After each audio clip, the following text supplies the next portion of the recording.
ত্রয়োদশ জাতীয় সংসদ নির্বাচনে ভোটের দিন ঠিক হয়েছে 12ই ফেব্রুয়ারি। সারা দেশে বইছে সেই ভোটের হাওয়া। এ নিয়ে কি ভাবছেন সাধারণ মানুষ থেকে শুরু করে আগামীর জনপ্রতিনিধিরা, সে কথা জানাতে ডিবিসি নিউজের ইলেকশন এক্সপ্রেস ছুটে যাচ্ছে সব সংসদীয় আসনে। এখন রয়েছে সংসদীয় আসন 229 সিলেট 1-এ। Gouri, CSRM DBC election express এখন রয়েছে সিলেট 1 আসনে। আমার সাথে রয়েছেন বাংলাদেশ সমাজতান্ত্রিক দল মার্ক্সবাদী মনোনীত প্রার্থী সঞ্জয় কান্ত দাস। স্বাগতম জানাচ্ছি আপনাকে। এই যে নির্বাচন আসছে, আপনারাও কাজ করছেন, তো আপনারা বলছেন যে একেবারে নিপীড়িত শোষিত মানুষের কথা বলছেন। বড় বড় দলের সমান্তরালে আপনারা আসলে সাধারণ মানুষের সারা কতটুকু পাচ্ছেন? আমরা প্রথমত প্রায় 15 বছর পরে একটা নির্বাচন হতে যাচ্ছে, যেখানে মানুষ একটা আগ্রহ দেখাচ্ছেন যে সুষ্ঠু ভোট হলে তারা ভোট দিবেন। তো আমরা যখন এই পরিস্থিতিতে মানুষের কাছে যাচ্ছি, আমরা দেখছি যে মানুষ চায় যে ভয়মুক্ত পরিবেশে একটা নির্বাচন, এবং সেই জায়গায় আমরা যখন গত 15 বছরের লড়াই সংগ্রামের ধারাবাহিকতায় এই নির্বাচনী প্রচারণাটাও করছি, আমরা সিলেটের মানুষের স্নেহ, ভালোবাসা, সমর্থন পাচ্ছি, এবং আমাদেরকে নানাভাবে সিলেটবাসী পরামর্শ দিয়েও সহযোগিতা করছে। মূলত কোন কোন বিষয়গুলো ভোটারদেরকে আপনারা ফোকাস করছেন, বা ভোটারদের কাছে কোন কোন বিষয় উপস্থাপন করছেন যে কারণে তারা কনভিন্স হয়ে আপনাদেরকে ভোট দেবে? প্রথম কথা হলো, আমরা বলছি যে সংসদ যে জায়গাটা, জাতীয় সংসদটা গত 15 বছর বা গত 54 বছরে একটা কোটিপতিদের ক্লাবে পরিণত করা হয়েছিল।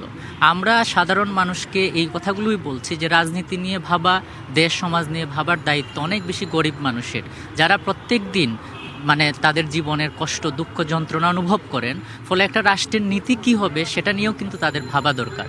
ফলে আমরা এই যে প্রত্যেক দিন মানুষের এই যে সংকট, দুর্দশা, এগুলা নিয়ে যখন আমরা কথা বলছি, বিশেষ করে এখানকার জিনিসপত্রের দাম বাড়ছে, মানুষ নিরাপদে থাকতে পারছে না, আমরা দেখছি যে আমাদের দেশের যারা সংখ্যালঘু মানুষ যাদেরকে আমরা বলছি, তাদের উপর আক্রমণ করা হচ্ছে, মব ভায়োলেন্স করা হচ্ছে।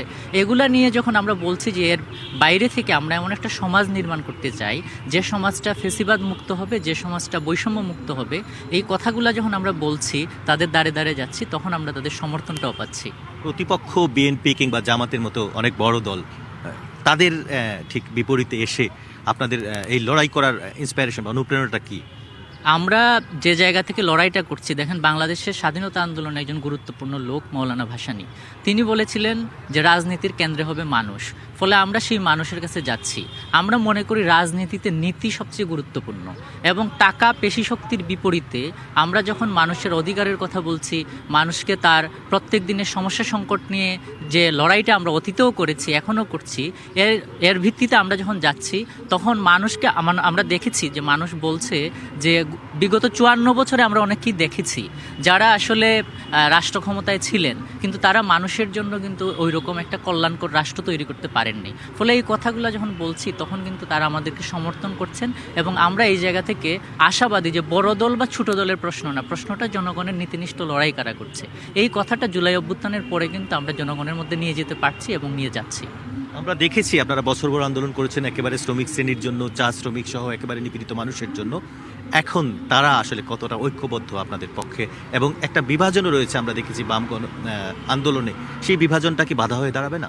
না, আমরা এখানে একটা ভোট সবাই ঐক্যবদ্ধভাবে লড়ার চেষ্টা করেছেন, এখন সবাই আবার প্রার্থিতা করেছেন। সেই জায়গা থেকে সবাই সবার বক্তব্য নিয়ে জনগণের কাছে যাচ্ছেন, আমরাও যাচ্ছি। আমরা অতীত দিনে চা শ্রমিকদের ভূমির অধিকার, স্বাস্থ্য শিক্ষার অধিকার নিয়ে লড়াই করেছি। সেই লড়াইয়ের ধারাবাহিকতায় আমি এখানে আছি, আমরা লড়াই করছি, এবং এখানকার সিলেটের যে নগর জীবনের সমস্যা সংকট, বিশেষ করে জলাবদ্ধতা, আমাদের সুরমার তীরবর্তী, আমরা এই সুরমা দীর্ঘদিন ধরে ড্রেজিং হয় না, আমরা এগুলো নিয়ে কথা বলছি। আপনারা জানেন সিলেটের সবচেয়ে বেশি বেকারত্ব, অথচ বলা হয় প্রবাসী অধ্যুষিত এই জায়গা।